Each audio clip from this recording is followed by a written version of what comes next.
Natural gas prices moved higher on Tuesday as supplies fell slightly in the latest week. Despite warmer than expected weather throughout most of the US, prices edged higher. This of course is a strong sign, and it does look like we are going to go looking towards the $2.80 level. The $2.80 level has been significant support in the past, so it should be a little bit resistive.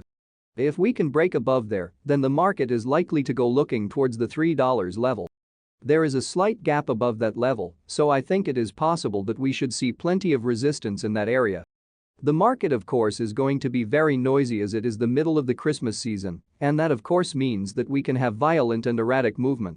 That being said, as long as we continue to see back and forth behavior, I think it is only a matter of time before we get opportunities to buy dips, as it is the coldest time of year. Do not get me wrong, I realize that it could be a little bit warmer this year than in the past, but there will be a significant amount of demand. Eventually, if we break higher, then we can see signs of exhaustion. It is likely that we could go much lower as soon as we start to focus on warmer temperatures, which will be in about a month. That being said, the market is likely to continue to see a short-term burst, but there is much more money shorting this market once the warmer temperatures hit. The weather data yesterday had the GFS trending warmer and the European model trending colder, putting a hefty 25 HDDs difference between them.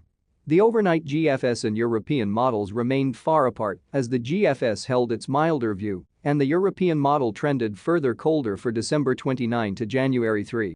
The verification data shows the European model performing better over the past 30 days, suggesting the GFS is too warm and needs to add demand.